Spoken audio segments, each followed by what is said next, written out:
कि भाई जितनी बड़ी शादी है वहां तो हर बंदा जो है वो नहीं, नाचने को तैयार है, तड़प रहा है। जकरबर्ग आ रहे हैं, रियाना उनके देसी कपड़ों में नाच रही है, तड़प रहा है बंदा जाने को कि हमें बुला लो।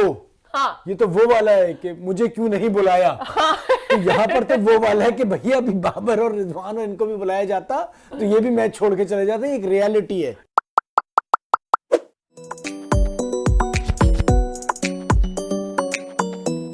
वेलकम टू लपारा शॉट। मैं हूं सादिया साहब और मैं हूं फवाद मुस्तफा। इतने मसाले भाई, बहुत सारे मसाले खाए। आएंगे जरा करते हैं अपनी डिश को गरम। मुझे पहले ये बताएं कि वो Usman is going back, I think has gone already left.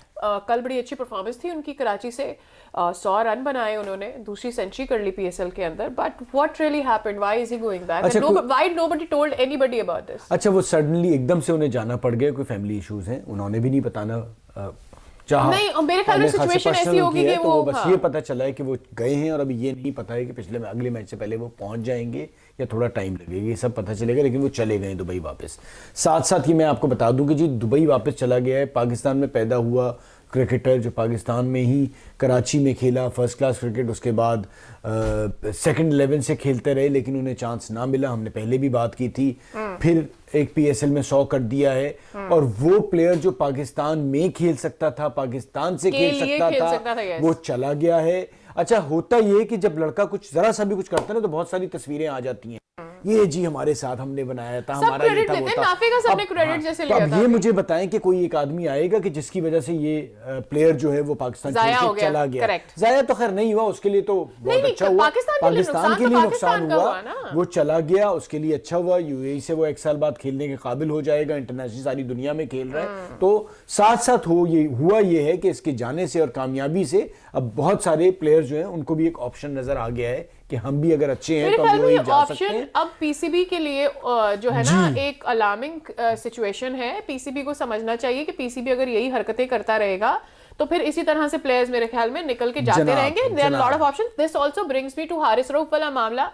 So much so I wanted this issue to die, but चूंकि समीन राणा ने इसके ऊपर कमेंट कर दिया है, उनका पॉइंट ये है कि ठीक है, जो आपका डिसीजन है पीसीबी का वो ठीक डिसीजन था, लेकिन जो उसकी टाइमिंग, अच्छा बात तो वो ये करें कि हम पे प्रेशर बढ़ा, लेकिन वो बात ये करें कि ऐसा नहीं, जिस बंदे को या जिस प्लेयर को आपने अपना कॉन्ट्रैक्ट दिया हो उसके साथ ये ट्रीटमेंट जो है ना वो बहुत ही अनफेयर है। और मेरे ख्याल में ये बात बहुत वैलिड की है उन्होंने, ये बात हम कर चुके हैं, लेकिन coming from a person who is the owner of Lahore Qalandars. बिल्कुल सही बात कह रही हैं, या तो ये पहले हो जाता, ये अभी पीएसएल से फौरन पहले क्यों हुआ। और तमीज से साथ करते हैं साथ ना, ये है कि जैसे आपने उसका सेंट्रल कॉन्ट्रैक्ट क्लियर करा जी, आपको पता होना चाहिए कि कौन से प्लेयर किस क्रिकेट के लिए हैं।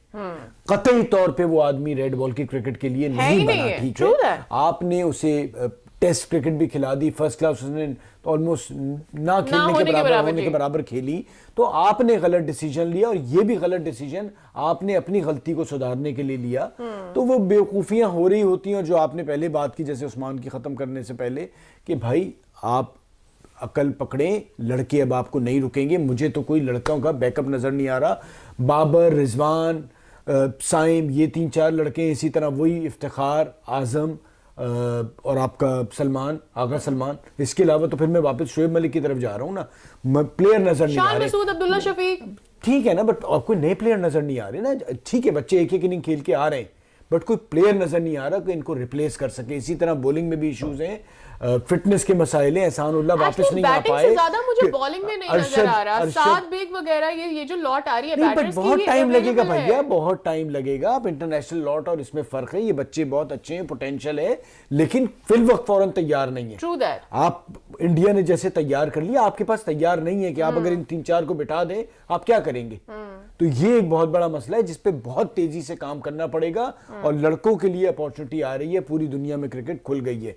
और साथ साथ मुझे तो लगता है कि अगर पोलार्ड गए हैं अंबानी इसकी शादी में, तो उसमें पेट में क्यों दर्द हो रहा है सबके? इतना वावेला मचाया, क्यों चले गए? अच्छा, आपको याद होगा शोएब मलिक जब बांग्लादेश प्रीमियर लीग से अचानक गए थे, उनको किसी चीज के लिए जाना था, तो एकदम से शोर मच गया था।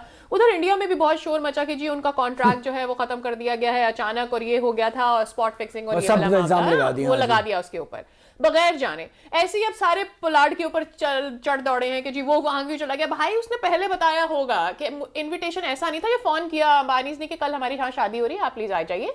पहले से दिया हुआ होगा, the kind of an event it was, और इतना बड़ा इवेंट था यार। भाई ये जितने भी लोग बातें बड़ी बड़ी कर रहे होते हैं ना, क्यों चला गया ये, अगर आईपीएल होती, पहली बात आईपीएल होती तो आईपीएल भाई दुनिया की सबसे बड़ी लीग है, ठीक है, आपका कोई कंपैरिजन ही नहीं बनता।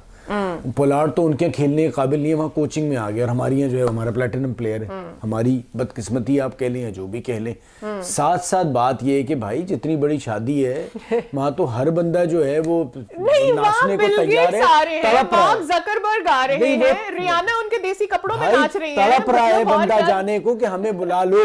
हाँ। ये तो वो वाला है कि मुझे क्यों नहीं बुलाया। हाँ। तो यहाँ पर तो वो वाला है कि भैया अभी बाबर और रिजवान और इनको भी बुलाया जाता तो ये भी मैच छोड़ के चले जाते। एक रियलिटी है, बुरा नहीं मानिएगा, एक रियलिटी। मतलब लोगों ने अपना टारगेट सेट किया होगा कि काश मैं इतना बड़ा आदमी होता कि मुझे अंबानी अपने घर की शादी में बुला लेते। और ये बात ये कि बड़े आदमी होने की निशानी भी है कि वो आपको बुला रहे हैं, सही बात। ये एक रियलिटी है, जज्बाती ना हो कि जी यूं होता हो ना आपकी, ये एक और बात मान ले। पोलार्ड आपका नेशनल प्लेयर है, आप उसके ऊपर किस चीज की तनकीद कर रहे हैं? तो निकाल दो, इतने बड़े हो, बोलो जाओ। हाँ, आइंदा नहीं लेंगे हम है नहीं तो अपना सुकून से ना, ये वही वाली बात है, शोर मचा के अपने आप को रुस्वा करना हो तो खामोशी भी अच्छी चीज होती है। और साथ साथ जी अब पीएसएल किस तरफ जा रहा है, लाहौर तो मुझे फारिग होता नजर आ रहा है। कराची किस तरफ जा रहा है यार? कराची क्या कर रहे हैं? मतलब कराची ने सादिया, हम और आप 2 साल से पीएसएल के शो कर रहे होते थे और कराची पे हर वक्त हम कराची वाले होने के बावजूद शर्मिंदा ही हो रहे होते थे, और कराची फिर हमें अच्छा एक बैलेंस ये है कि लाहौर उससे ज्यादा गंदा कर रहा है। नहीं, लेकिन लाहौर वालों के लिए है कहने को सुनाने के लिए कि जी हम 2 बार पिछली बार जीत चुके, तो एक आध बार हो जाता है। हम तो बहुत बुरे चल रहे हैं भाई, बहुत बुरे चल रहे हैं। मैनेजमेंट चेंज हो गई, कप्तान चेंज हो गया, टीम चेंज हो गई, लेकिन हालात नहीं बदले। नहीं, सब हालात वैसे के वैसे ही हैं। और मेरी नहीं समझ आ रहा कि कराची कैसे टॉप 4 में जगह बनाएगा। लाहौर तो चले फारिग हो गया, हाँ, पता चल गया डिसीजन। मुझे तो समझ ही नहीं आ रहा कि कैसे जगह बनाएगा, बड़े मुश्किल हालात हैं, अब करेंगे क्या। एक चीज जो मुझे लग रही है वो ये है कि या तो शान नीचे आ जाए या फिर खुल के खेलें। जो 6 ओवर है ना सादिया, वो एक बहुत बड़ा मसला बन रहा है कराची के लिए। 6 ओवर में रन नहीं बन रहे भैया। 6 ओवर के लिए शान को सोचना पड़ेगा अपनी बारी, और कुछ ना कुछ चेंज लेके आनी पड़ेगी, क्योंकि वक्त निकलता जा रहा है और टाइम कम है, और आपने बहुत सख्त और जल्दी डिसीजन लेने हैं जो कराची किंग्स के लिए ज़रूरी है। वरना ये वाला भी अगर पीएसएल निकल गया तो फिर आप आगे, फिर आप वहीं खड़े होंगे। साथ साथ कराची को मैं एक मशवरा और दूंगा कि प्लीज़ लाहौर या मुल्तान या इन लोगों की तरह सोचें, कराची में क्रिकेट को बढ़ाएं, अपना प्लेयर खुद प्रोड्यूस करें। साथ साथ बात यह है कि जी इस्लामाबाद यूनाइटेड और पेशावर ज़ल्मी का मैच है।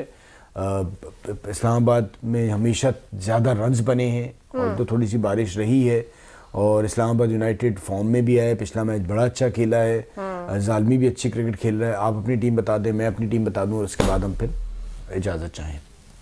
I think Islamabad United. मैं भी आपके साथ जा रहा हूँ, इस्लामाबाद यूनाइटेड।